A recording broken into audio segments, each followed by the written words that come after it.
Good afternoon, ladies and gentlemen, and welcome to this Friday, February 6th edition of the Devils Rink Report. I am your host, James Nichols of New Jersey Hockey Now, Devils beat reporter, and everybody hit pause. It is the Olympic break. The NHL is on pause, as are the New Jersey Devils. And if you haven't been watching, then there's nothing for you to hit pause on. You've already given it up. But if you have been watching, let's hit pause because it is time to head to Milan, and we are getting ready for the Olympics. Already got a few people in the chat. At Dimes Season says, "What's up, James? What's up, Dimes? Thank you for being here.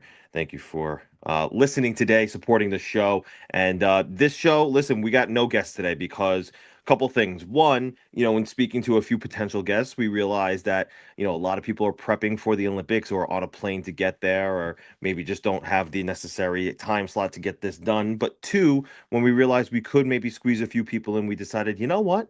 Maybe it's a good idea to have this what did producer Sean call it? The Olympic break rage room, right? Everybody's gonna be raging today. Hopefully in the chat. Because we're gonna be reading a lot of your questions, we're gonna be reading a lot of your comments, we're gonna be reading a lot of your concerns. But I would be remiss to say if I didn't say so already. We are now a monetized podcast, which again we appreciate any support of any kind that you give us on this channel. We do have a goal set in the chat for 5 super chats. So if you want to get your questions first, you want to guarantee they get read. We are trying to aim for 5 super chats today. So if you are one of our loyal listeners who are want to contribute to the community, of course we always appreciate that. And if you're just here to submit some questions and want to, chat with others in the chat as well, go for it. That's what we're here for as well. But please, like I said, if anybody wants to contribute, go for it. If you want to contribute by just subscribing, hit that subscribe button. We are trekking for 1,000 subscribers here on the Devil's Rink Report. We are slowly but surely making our way, and we appreciate you being here and showing any kind of support. So thank you so much. Our goal is created here for 5 super chats. Our goal for 1,000 subs stands. It is long standing. So let's try to get there. Please smash that sub button if you haven't already. But let's get to the hockey. So everybody is here to listen to why and the fact that the Devils stink. That is right. The New Jersey Devils are bad. And yes, that is not new information. That is information that we already know. But there, a lot of questions on, well, why are they bad and what happened here? And, two important games this week, right? The Devils had 4 points on the table against the Columbus Blue Jackets and the New York Islanders. And that Islander game being probably the more important of the two. And the Devils just couldn't make 2 points happen. So, just want to get to the games quickly before we get to your questions, your comments, your concerns, anything that you want to add to the conversation. Just because, again, it's concerning that this team once was a juggernaut on the offense, an exciting team to watch, no less, right? I mean, there was a time where even when they weren't winning in 2023-24, we were watching the Devils in awe because, hey, like this team can hack it with, playing on the rush, and they got this super skill and, all of these players of different types, your Timo Myers, your Nico Hischiers, your Jack Hugheses, they were all elite players of their own skill set. And it was this melting pot of excitement on the in New Jersey, of look at this young and exciting and talented team we got going on here, that we could see playing this way for years on end. um and they just got away from it. They don't play that way anymore. And I have a theory on why that is. I understand some of the concerns on, the leadership from whether it's management or if it's the coaching staff. But we have a lot to discuss here in the overall picture because it really does feel like after that Islander loss last night that the season is over. And that's something that I don't think any of us would have anticipated. I would say probably by the end of October. I mean, they went on that 8-game win streak. Everybody was thinking, wow, this team looks really good. I mean, a couple people had them in the Stanley Cup conversation. Others had them at least making, the postseason by way of winning the Metropolitan Division, if not top two, finally overcoming the hurdle that is called the Carolina Hurricanes. But alas, they are now second to last in the Metro, in the month of February, only, you know, leading the hated New York Rangers, who are somehow worse. It's one of those things where we watch the Devils night in and night out, and you think, how could this get any worse? Well, look across the Hudson River, and you sure can see how it does certainly get worse. It's not that great. But again, it is certainly discouraging to see where the Devils are at right now. So, let's start here. Pack it up. The season's lost, and there's nobody to blame but themselves. They've proven that they don't have it. They don't have the oomph. They don't have the factor to dig deep within themselves and push for some sort of a win. Whether it be coming into the game, coming into the third period tied.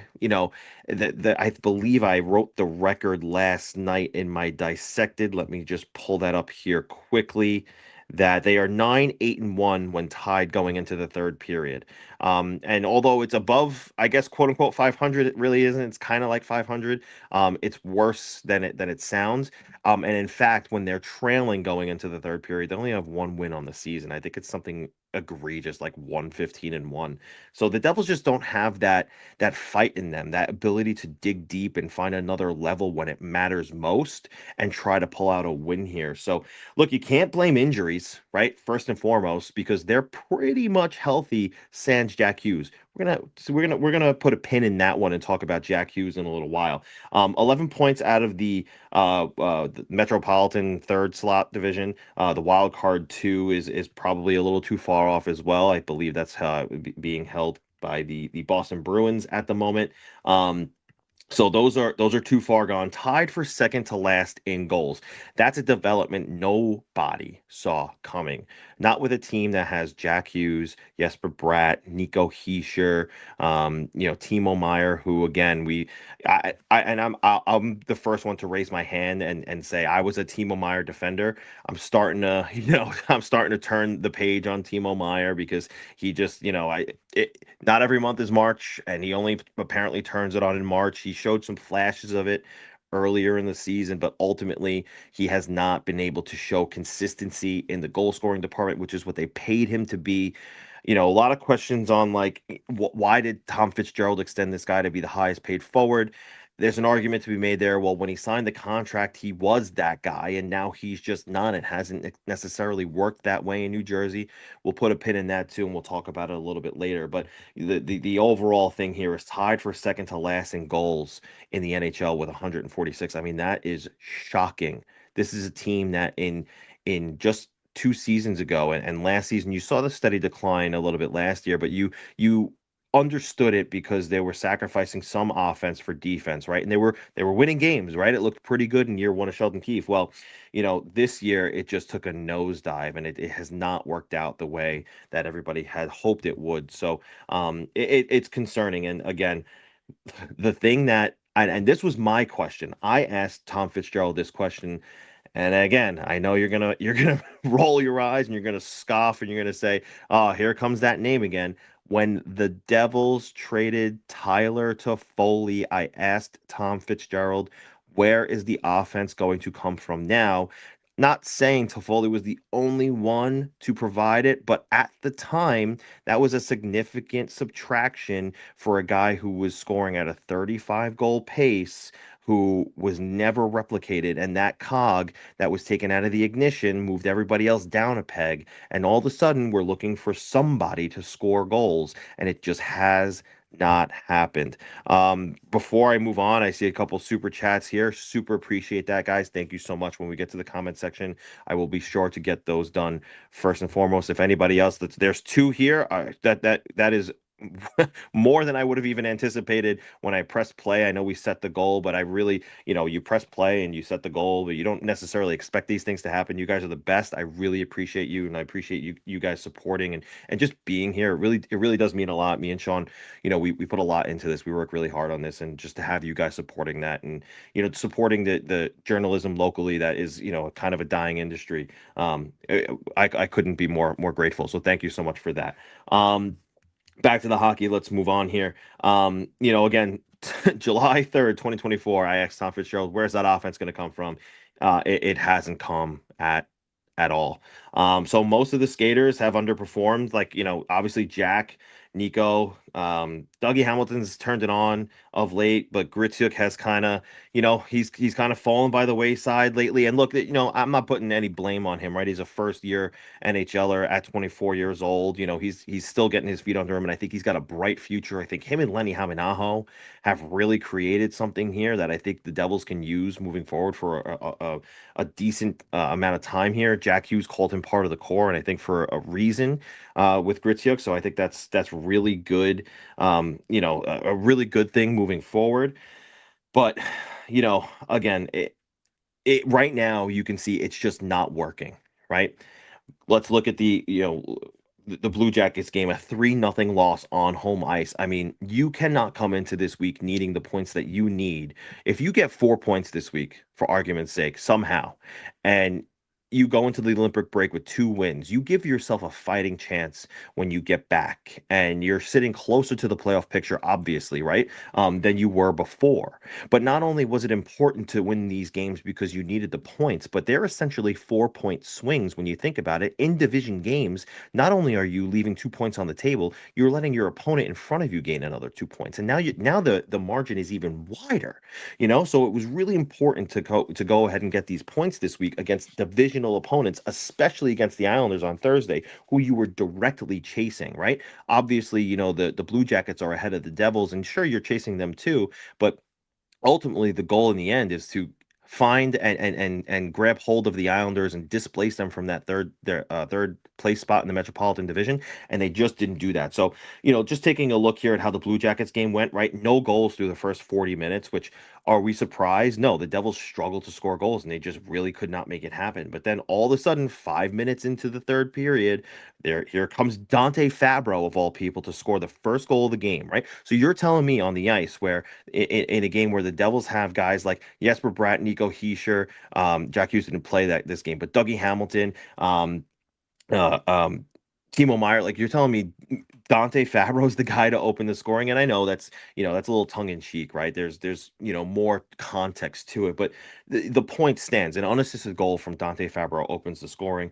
Matthew Olivier, hits the dagger just 5-6 minutes later, and then he adds a second one on the empty net, awarded that goal for. I believe he was slashed on the play when there was the empty net on the breakaway. So, again, it's just you can't you can't on home ice in a crucial moment lay an egg, and they super did. This was a game too where they didn't get no shots on goal really. They put up 24, and Elvis Merzlikins pitched a shutout. Um, but it's Elvis Merzlikins. It's not Ilya Sorokin, who, okay, that's at least who they lost to on Thursday. No, it's Elvis Merzlikins, who, yes, the Blue Jackets are going through a bit of a renaissance here, and they're playing better hockey, but the Devils are still on paper. Look, I know they lost this game, but on paper, the Devils are still a better team than the Columbus Blue Jackets, and they just couldn't score, and that's just really concerning. You look at this team and you say you have all this firepower. Timo Meyer, five shots. Arseniy Gricic, 4 shots. Dougie Hamilton, 4 shots. These are the guys who were supposed to make a difference, and they didn't. And after the game, that's exactly what Sheldon Keefe did say about these players, except for, Arseniy Gricic, who he was very complimentary of. But he said, our young guys, Simone Nemitz, Arseniy Gricic, Lenny Aminaho, these are the guys making the difference, right? These are the guys who I'm seeing the best effort out of.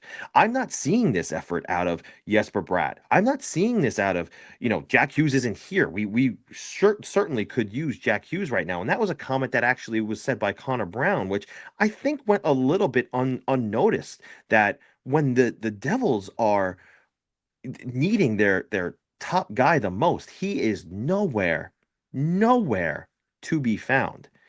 And that's a problem.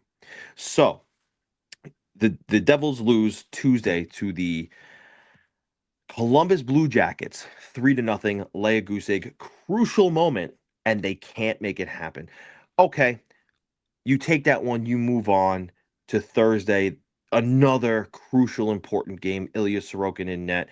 And look, let me say, by the way, also against the Columbus Blue Jackets, Jacob Markstrom actually played well, gave them a chance to win, and you wasted it. That's concerning. That's concerning because now you can't even blame the goaltending on that game. That game was all on the effort in front of him, and it certainly wasn't a good one. Same situation against the Islanders, where good effort in net by Jake Allen. He played really well.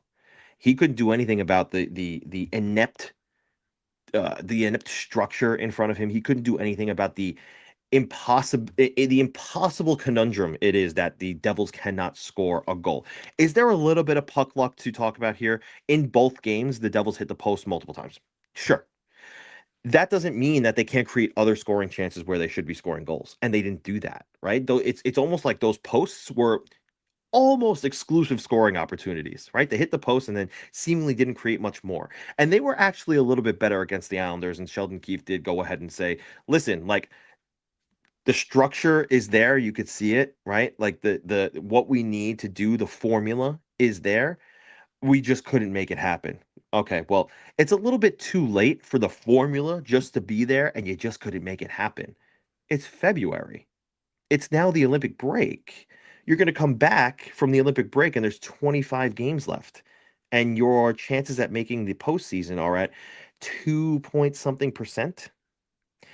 It's not good, So the formula being there, great, great. I'm so happy that you figured that out in February. It's a lot. There's a lot going on here, and now, so I do want to quickly touch on. I know I tweeted out the other day. I spoke to a scout, and he said that the Devils undoubtedly need to get bigger, and that tweet had legs because some people took exception to, well, they don't need to get bigger. Listen to me. It was a long conversation, and it was in the context of that the Devils acquired Nick Bukestad, which I want to talk a little bit about too. Um, One of the things that this scout had said was that, yeah, they need to get bigger, but in the same breath, he said bigger and faster, because this is a team that's not playing to their strengths. And when they do play to their strengths, they're really good. But he noted that, like, look, you need a Tom Wilson type on this team to complement Jesper Bratt and Jack Hughes. Like, you need that bigger man who's going to be able to complement those guys. You need to, one, be fast, yes, but there are probably one too many smaller type players on this team who, need to be complemented by bigger guys. Hence why you see a Siplikov come in, which is that why, Tom Fitzgerald went out and got Maxim Siplikov? Probably no. He didn't go out and get Siplikov. It was probably just like, hey, we'll give you this guy for the picks and Andre Palat. But that's also, in my opinion, now let's talk about getting Nick Bukestad. That's why he went out and got Nick Bukestad, because he's on a 2-year. Oh, sorry, he's on a 2-year contract. He's half a year into it, so he's got another year left next year. Nick Bukestad will be here next season, barring a trade. He's a big depth center. He could play third or fourth line. I think that's perfectly fine for next year. We're already talking about that. But he's 6'6", and he skates really well. He's got really good speed. That's exactly the kind of guy the Devils should have targeted in November, when Jack Hughes went down with injury and Dawson Mercer was trotted out as a center, which he is not and has stated he's not, and says he's more comfortable on the wing. And even Sheldon Keefe admitted that.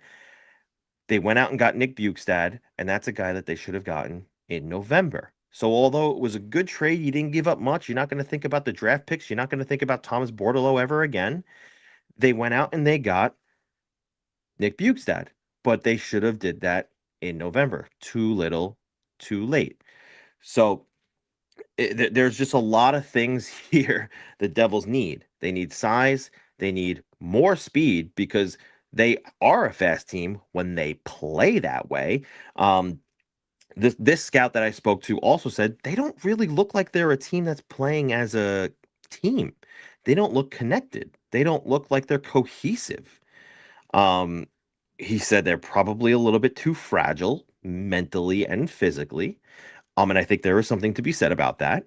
And that's exactly something that Sheldon Keefe said too, is that this team is mentally weak. So, again, like there are a lot of factors here, and when all is said and done, you talk about these components. What is wrong with the Devils? Well, it all leads back to one spot, and that is Tom Fitzgerald, who constructed this team, who hired the coach, who had conversations with, Keefe about, okay, who's going to be your supporting staff, who, went out and acquired Evgeny Dadonov in the offseason, gave him a full no move clause, and he has 0 points this season. Zero. Jake Allen had an assist last night. Jacob Markstrom has 2 points. Evgeny Dadonov has zero. Granted, he has played little time with injury. The fact of the matter is, there's a comment at WizD says Dadonov has played like 3 hours this season. It's true. However, he's played enough to at least have gotten a secondary assist. I mean, it's not like when he comes into the lineup, he's playing 10 minutes. He's playing top 6 minutes.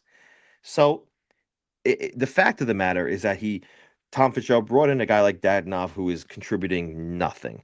Paul Cotter has had a lot more, a lot less, I guess, this year than he did in the first season he was in New Jersey. He hasn't contributed all that well. Luke Glendening, awful. Um, Juho Lamico, bought out. I mean, how many times have I said on this show, why is that guy even here? Right? So he's gone, right? All roads lead back to Tom Fitzgerald. He has been, unfortunately, too patient, right? Because there are certain moves that he does make that you're like, okay, the the Bukestad move, I understood. The Palat trade, I thought he did really well. He has the capability of doing well. He just doesn't do it when he needs to do it, and that's the concerning part about all this. Now, the other thing here too, and in no way am I defending Tom Fitzgerald. Certainly not. However, would he be in this position if Jack Hughes was on the ice for most of the season? I'm going to say no. I'm going to say that after he got hurt off the ice in Chicago, I'm going to say that that's what, I mean, obviously, I'm not breaking any news here. That's when the season took a turn, right? When Jack Hughes got hurt off the ice, that's when the season took a turn. And he's never been the same since, right? He sliced his pinky. He needed the surgery. He tried to come back probably too early, played with essentially one hand. That was the turning point of the season. So, whereas Fitzgerald has not done a good enough job to give the Devils the reinforcements necessary, he didn't anticipate being in this position, which he probably should have after Jack Hughes has been hurt 2 seasons in a row and missed significant time both years. And now it's a third. So, yes, he should have anticipated that, right? And then Jack Hughes goes down. So, let's talk about Jack Hughes. The Devils, and you can quote me on this, have an 86 problem. He can't stay on the ice. And the most maddening part about that is that this season, at least the first time, it was because of his own doing. He hurt himself, however he did it. Not going to speculate. He hurt himself, And he can't play. He essentially played with one hand. He was never the same. He scored first game back. He scored one goal because Tate McRae was in the crowd, and then he scored maybe another one down the line, and there was like 15 games in between, and then he never scored again. And then all of a sudden, now Jack Hughes has a lower body injury, and he can't play. Right now, the snowball is rolling here. Right, Jack can't stay on the ice. He gets hurt off the ice. Then he comes back. He's not himself. Then he gets hurt on the ice. Well, the Devils had two crucial games this week. Two crucial games this week. And I'm not speculating anything here. I'm not saying that Jack Hughes should have played even if he wasn't 100%, right? Like, look, right now, I don't think anybody's playing 100%, and not just on the Devils, league wide. But let's dissect this a little bit, okay? The Florida Panthers weren't going to have Brad Marchand for a few games before the Olympic break. Then all of a sudden they had some pretty important games coming up where suddenly Paul Maurice said, Brad Marchand's not going to play. And then surprise, he's on the ice. Why? Well, because the Florida Panthers needed Brad Marchand. I mean, how hurt is Jack Hughes that he's going to be okay in 9 days to play for Team USA, but he's not okay to play today, at least sheltered minutes for the Devils in two of the most important games so far in the season this past week? You're going to tell me he couldn't at least, I don't know, play 10 minutes, sheltered minutes? You're going to tell me he couldn't maybe get on the power play to tee up Timo Meier for a one-time chance, which that doesn't even happen either, right? They don't even put Timo Meier on power play one unless Jack Hughes is out of the lineup. But you understand my point. You understand my sentiment, right? Tee up Dougie Hamilton for a one-timer. You can't do that. So the fact of the matter is that at some point there comes a time where, your leaders need to step up in the most crucial of times. And I don't see that out of Jack Hughes sometimes. I mean, and when I say sometimes, I haven't seen that this year. I haven't. Jack Hughes has not stepped up when the Devils have needed him the most. And without him going, the rest of the team seemingly doesn't either. And that's my spiel on Jack Hughes. They have an 86 problem. And if he's not going, the Devils aren't going. And every season, year after year, he has been hurt. The Devils cannot depend on Jack Hughes to be their guy anymore. 3 seasons in a row, significant time missed. And when he is in, he's not himself after he gets injured. It's concerning. And to sit here and say that these are the guys that you're going to build your franchise around. Look, Luke Hughes is 22 years old. He just signed a 7-year contract. He's got 6 years left on his deal. He certainly has still the ceiling and could reach it if he so well pleases. Is he going to have the same injury history as his brother? Well, he's not off to a good start. Can you seemingly succeed in New Jersey with Jack Hughes as the centerfold of your franchise? Because if you say yes, then that means you have to keep Luke. Are the Devils going to be able to convince Quinn to leave Minnesota? I am not optimistic of that even a little bit. I don't think so. In fact, I could see Quinn Hughes maybe this summer extending in Minnesota. And then all of a sudden, we're going to have those conversations, Jack and Luke going to Minnesota. I could see it. Now, let's talk about if a new GM comes in, when a new GM comes in, that's going to have to be the first conversation that said new GM has.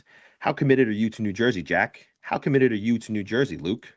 Because if you're just waiting out your time here to go jump ship to play with your brother, which it'll be sooner for Jack than it would be Luke, and then all of a sudden Jack goes, and now we have all this discourse around the Devils as when is Luke going to jump ship too? That's just a distraction off the ice that the Devils don't need. So perhaps that new GM coming in needs to have the foresight to say, hey, maybe this isn't going to work out for the Hughes brothers in New Jersey. Maybe we got to reconsider, right? And I don't know what that trade looks like. Could you get a Brock Faber in return? Could you get a Matt Boldy in return in a potential situation where they make a trade? Maybe, probably not both, but maybe one. But the fact of the matter is, I think that unless things drastically change next year, I'll eat my words, right? You can clip this if you want. I'll eat it, right? But as of right now, 3 seasons in a row of Jack Hughes not being able to stay on the ice and stepping up when the Devils need him most, always absent when the Devils need him most, to me, that's an 86 problem. Plain and simple. The reason why the Devils are at where they're at right now, yes, is roster construction. Yes, they're not playing to their strengths with Sheldon Keefe not utilizing them the way that they should be. And yes, I think that there needs to be a serious look at the core and maybe a shakeup there. But above all else, I think that their top player, their franchise face, hasn't been there when the Devils need them most.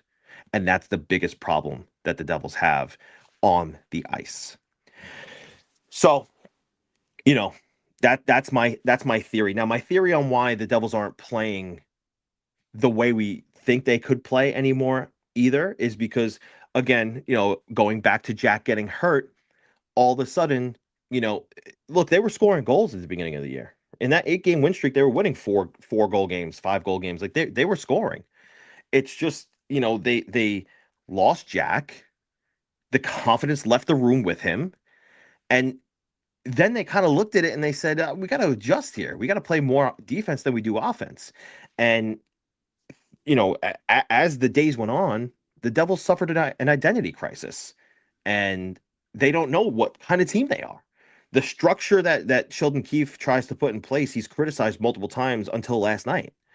The way the Devils have to play doesn't complement the players that they have. And again, it's so funny. You guys all wanted Lindy gone, then we apologized to him, and then you wanted him gone again, and now he's gone. But look what he's doing in Buffalo. And it's hard to, draw the line of like, okay, why is he good now? Wasn't good at the beginning of his Buffalo tenure. Was bad before he left New Jersey because he got fired, but was really good at one point in New Jersey with the Devils. It's an interesting, situation you have to dissect, but all in all, the Devils played their best hockey under Lindy Ruff. Now with Sheldon Keefe, yeah, they were good last year, but they were not the offensive juggernaut that they were in 2022-23, not even in 23-24 when they were still scoring a lot of goals. So again, a lot of factors here. The roster construction, which that's on Tom Fitzgerald to not get the complementary pieces the Devils need, but also the deployment in which Sheldon Keefe is icing his players. He's not having them play to their strengths. The Devils are a team that win on speed and skill, and they haven't shown any of that this season. So, 86 problem, Tom Fitzgerald problem, the confidence left the room. It's a shit show. And what happens from this point on? They need a miracle to make the playoffs this season. I don't think that's going to happen. And then once the summer comes, I don't even know if we're ever going to talk to Tom Fitzgerald again. He might be let go before he could even get that chance. So you want somebody probably brand new once April is over and the Devils are out to come in May. What's the last day of the season? April. Let's just call it April 20th. If the last day of the season is April 19th, April 20th, you want somebody new in, starting to assess what are we doing moving forward. I don't even know if you want Tom Fitzgerald at the trade deadline right now because he's trying to manage for his job, and that first round pick is so crucial right now. By the way, win never for McKenna. I'm gonna say that right now. Gavin McKenna, hats off. You don't want Tom Fitzgerald to trade that first round draft pick unless it's somebody else making that decision. If somebody else is making that decision to trade that first round pick, it should that I would understand that more because perhaps they're going to add to what they have and fix what they have. But if not, you need to use it because at this point, it could be it's a draft lottery pick. It's a draft lottery pick. It should not be moving. You want to make other trades at the deadline, shed some dead weight, and fine. But I don't see Tom Fitzgerald. Tom Fitzgerald should not be trading that first round pick. He shouldn't be making any trades right now. So if it's not going to be now, if they're going to write out the end of the season, and when I say they, it's obviously Sheldon Keefe included in that Tom Fitzgerald mix. they should not be doing anything but selling at the deadline, getting whatever they can, for the draft to either go in and draft or to retool this roster.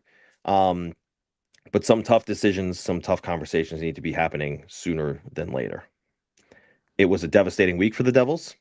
I truly feel bad for the fans because, um, although you guys could be ruthless, listen, the Devils were so bad from 2012 to like 2018, and then there was that Taylor Hall year in between that was really good, and they were bad, good, bad, good, bad, good.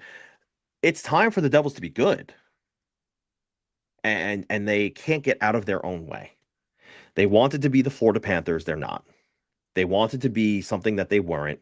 They pivoted when they should. They zigged when they should have zagged, and for whatever reason, now we are here, and the Devils need some serious, serious surgery. That's my spiel. I think 36 minutes of that is enough. I think I did a pretty good job with that there, Sean. I don't know if you have anything to say in the chat about that. He's applauding me backstage. I appreciate that, producer Sean. But I see we have hit our goal. Have we hit our goal of 5 super chats? You guys are the best. I wasn't looking at the chat quite yet, just because I wanted to get all that out to you guys. You can let me know in the chat if you haven't already. If you disagree with my assessments on anything, you could tell me if I'm an idiot, because certainly some people love to do that online. But if you're here, I'd like to think that you actually like me and that you jive with me, because some people I know, look, the internet, not everybody jives with everybody, right? Nobody likes that guy, wretched Ryan Novozinski.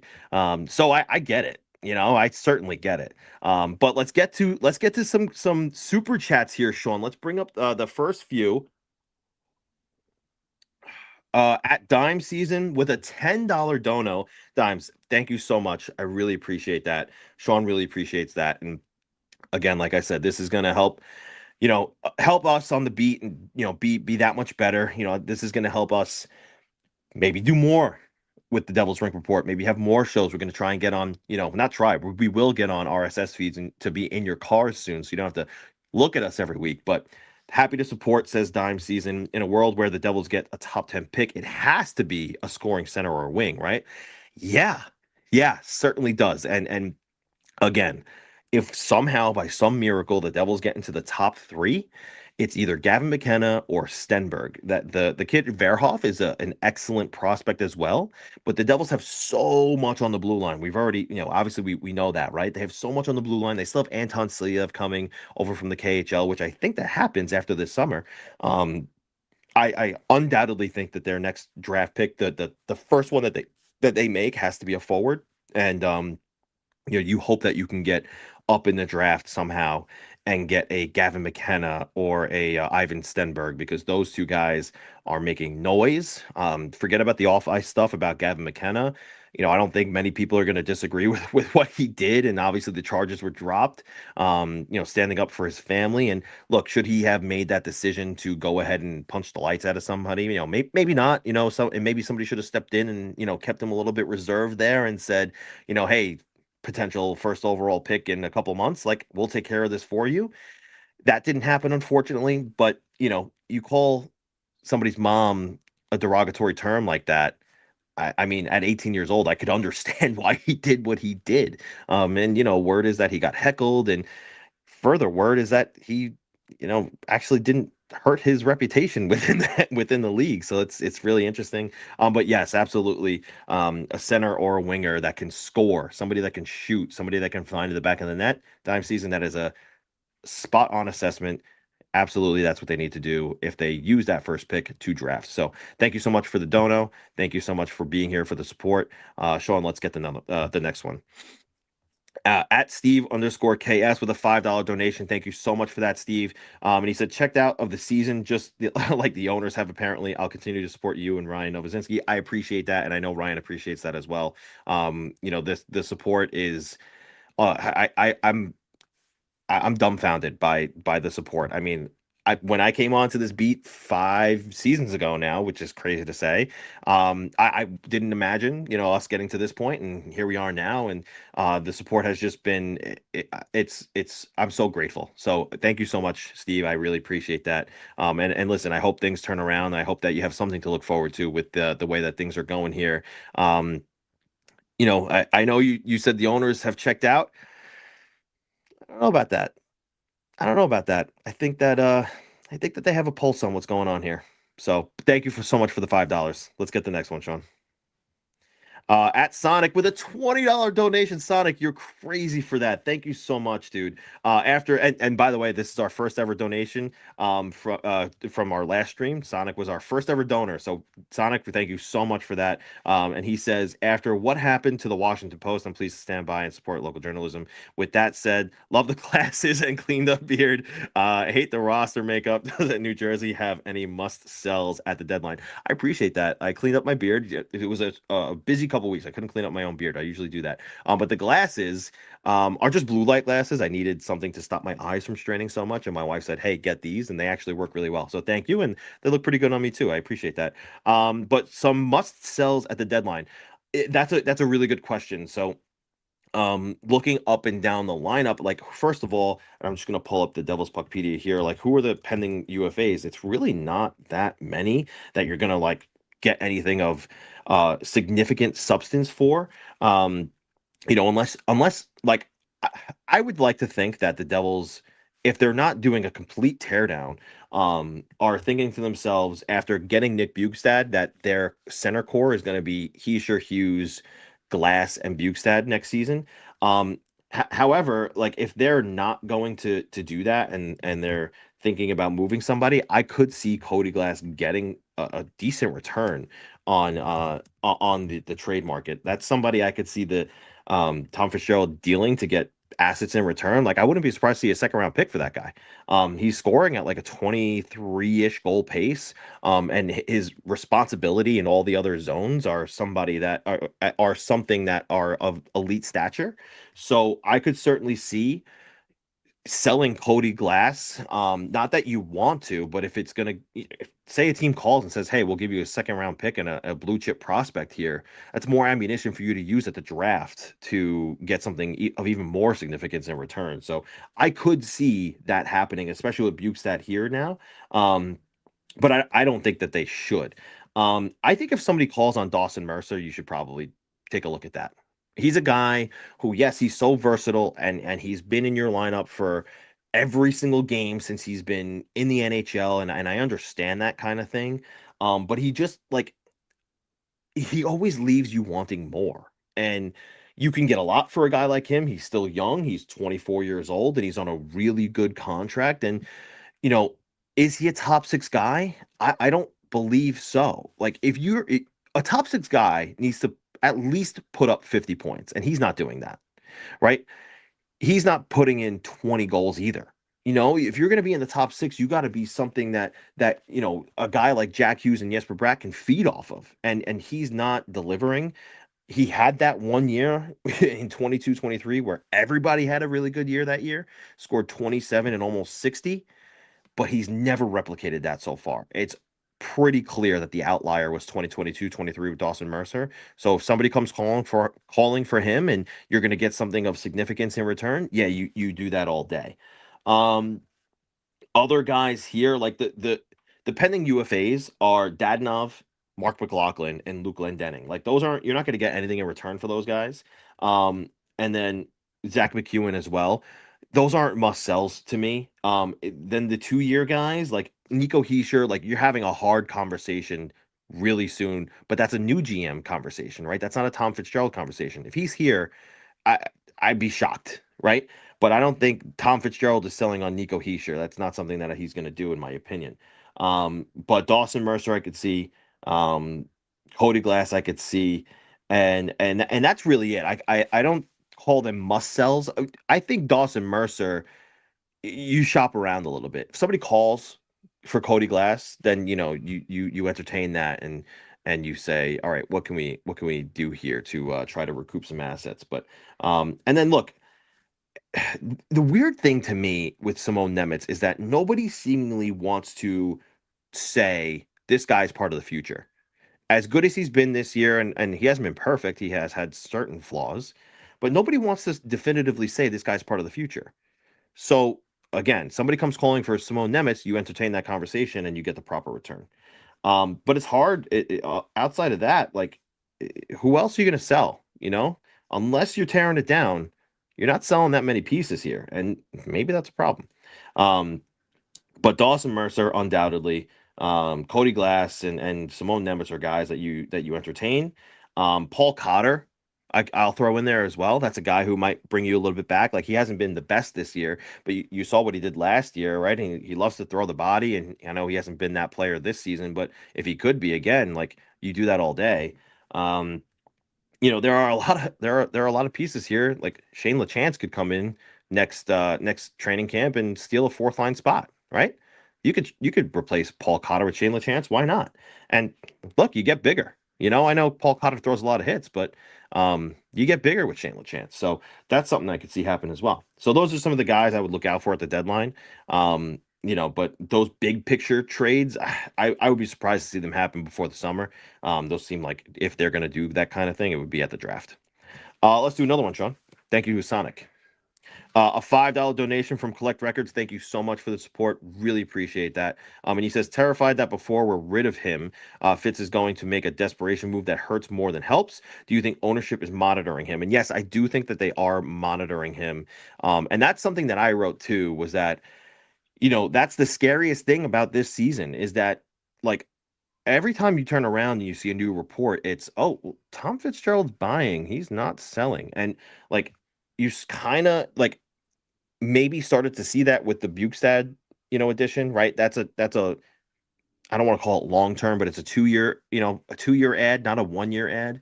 Um, but again, he said a month ago, we're buyers.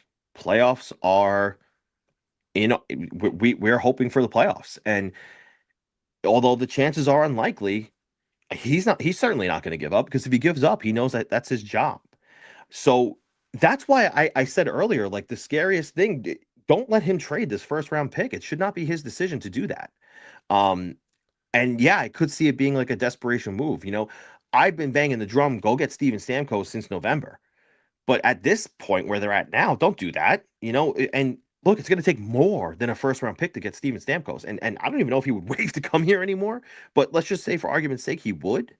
I mean, that's a problem. You're adding a 35-year-old guy who is, yes, on 40 goal pace, but for what purpose? Now to take on a contract where maybe next year's the decline, and now you're stuck with another 2 years of $8 million Steven Stamkos, who maybe isn't going to replicate what he's doing in Nashville right now. Maybe he's caught lightning in a bottle. Maybe he was the player that he was at the beginning of the season and not the player right now. So it's tough. I mean, unless somebody comes knocking on the door, Jim Nill, and says, "Hey, we'll give you Jason Robertson for your first round pick plus," I I would not be letting Tom Fitzgerald trade that first round pick. I would not be letting him make any sort of desperation move at all.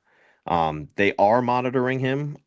I don't know if there's a change that happens yet, but certainly I understand the pause and for concern here, because you don't want Fitzgerald to completely derail what's going on here. Like, big picture, this is salvageable, right?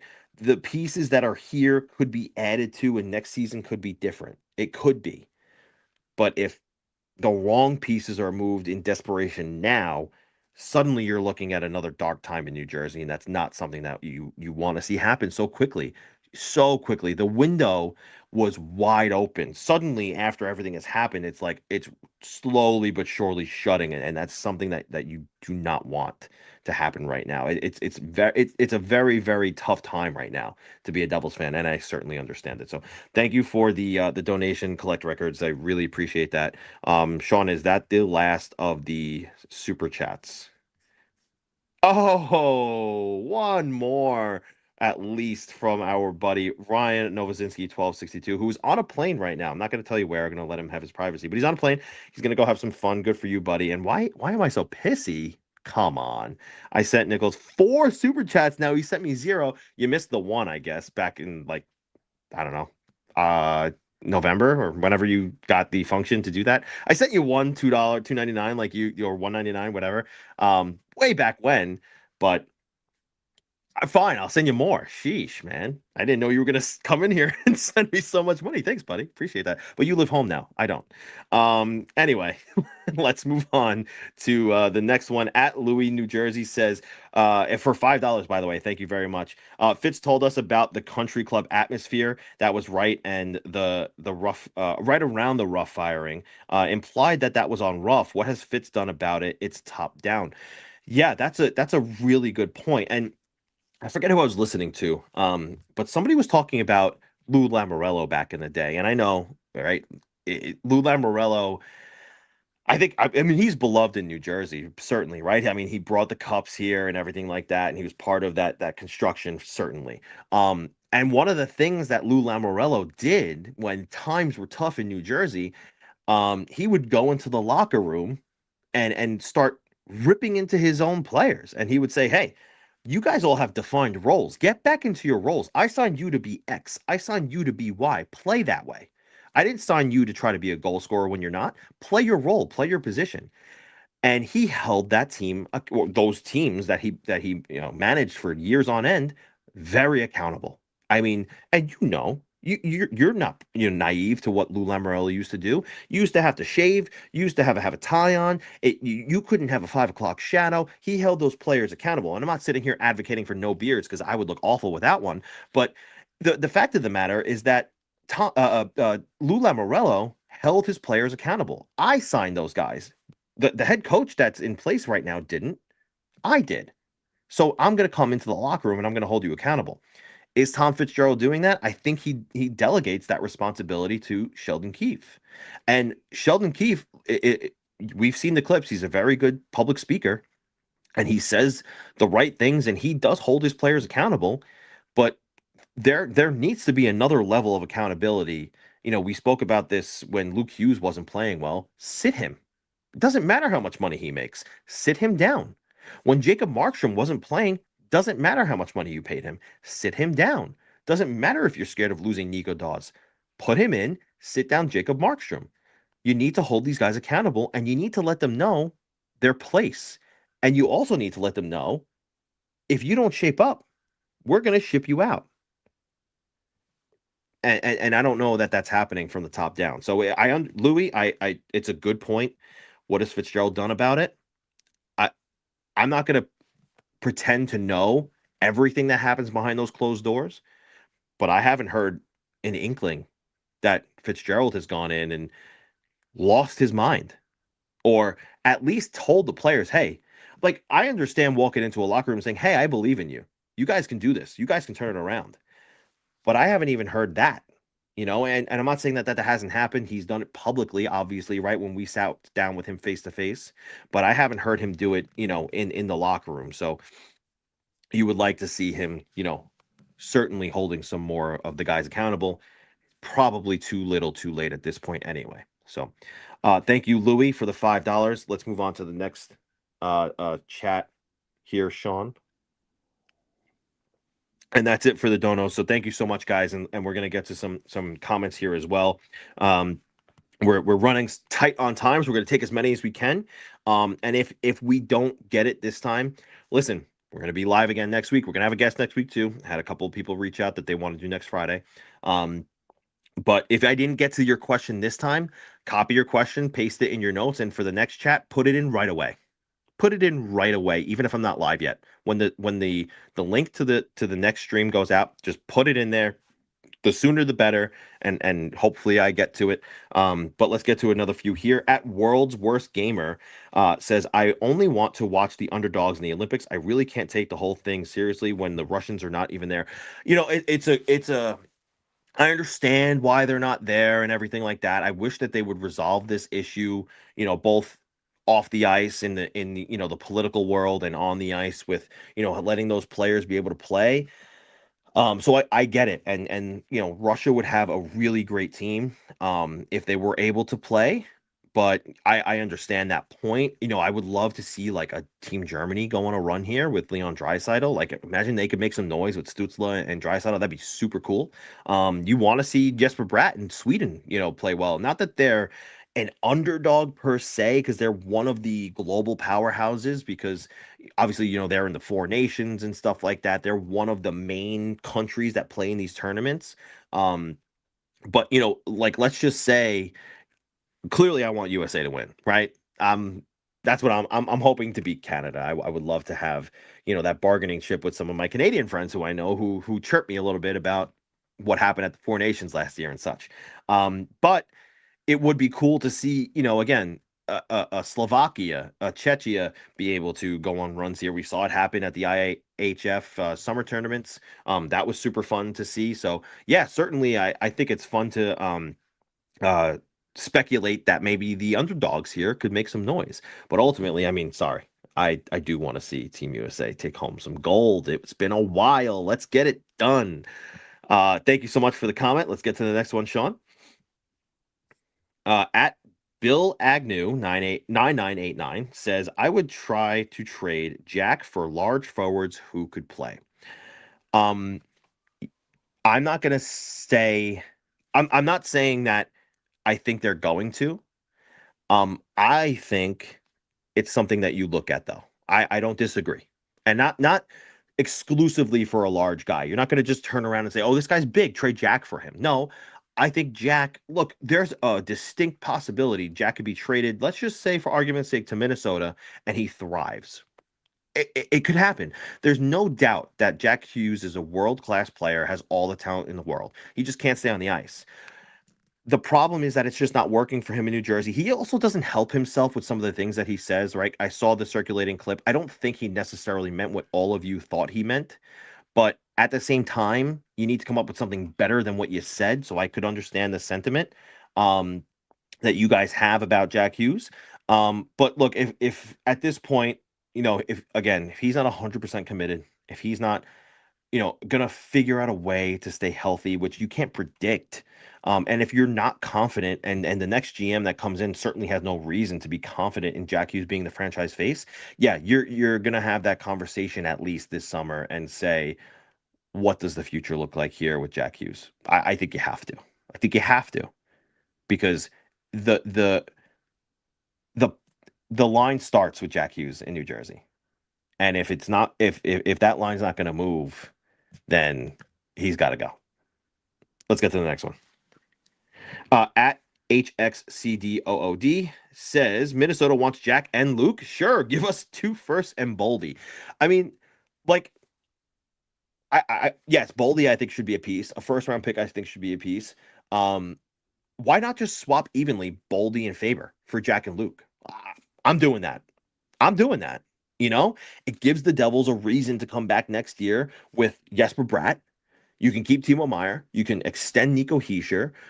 Faber is extended for the same amount of time that Luke is. Like, I think that is something that, you could explore. Now, I don't think the Wild are actively trying to move Boldy and Faber. So when you turn around to Minnesota and say, like, hey, we'll give you Jack and Luke, do you have to add something to that? I don't know. It's an interesting conversation between Bill and GMX, whoever it's going to be.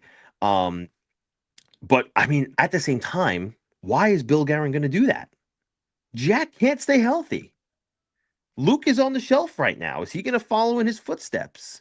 I understand wanting to, unite the Triforce like everybody wanted to do in New Jersey, but I mean, can you count on trading Boldy and Faber or Boldy and 2 first round picks, significant assets for Jack Hughes, who might play 60 games, might for Luke Hughes, who what's he going to be? It's tough, man. It's a tough situation. It's something that, again, above my pay grade, not my decision to make, but I get it. I get it. You have that conversation this summer and you at least get intel on what people are willing to do. And if you find something that you're comfortable with that can let you compete next year without having to completely tear it down to the studs, you might consider it. You might. Let's get a few more here, Sean.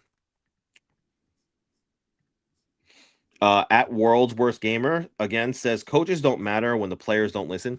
There is something to say about the players here. I certainly do think that you know look, sometimes Sheldon Keefe says things to me that get me motivated and get me wanting to get out of my seat. I think there is something to say about, the players not being able to dig deep, like I said earlier, and find that next level. Um, and again, this is also a mentally fragile group. This group gets really frazzled very easily. They lose their confidence pretty quickly, and it's just it's very evident in the way they play. So certainly I understand that. Let's do two more here, Sean, and then we're gonna wrap it up. We've been going for an hour, guys. This has been fun. We should do more of these. Maybe we'll do subscriber only chats. So make sure if you're not subscribed, you hit that subscribe button below so you can be part of this. Because this has been fun, and Sean and I have been talking about, there's a membership feature here too. Maybe we'll open up memberships and we'll do some subscriber only, member only chats here so that you can get all of your questions and comments in that you want.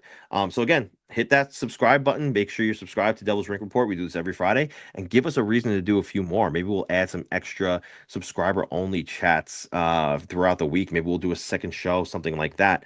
Sean's rolling his eyes. He's like, "Oh, this guy's gonna put me to work even more." No, I'm just kidding. Sean's the best. Coaches don't matter. No, let's get the next one, Sean. Let's get one or two more here. At HXCDOOD. What is that? HXCD dude? I don't know. We're gonna call you HX. He says, I'm trading Glass if I'm getting a center in return. There's no reason to trade a position of need at a good price for next season. It's a good point, right? But you entertain the conversation. You don't do it for pennies on the dollar, right? Because if you trade Cody Glass, you need Cody Glass, right? There's no guarantee you go out this summer and you get Cody Glass. I think he's proven to be better than they thought he was going to be, and I like him a lot as a player and a person. I think that they should keep him if they don't get something of significance in return. So if you trade Cody Glass, you need a Cody Glass, and that's just giving yourself an extra headache that you don't need unless it's something that you're like, yeah, I can't turn this down. So understand the sentiment there. Two more here, or let me just check. Sean, Sean tells me it's pronounced dude because I apparently the glasses don't work.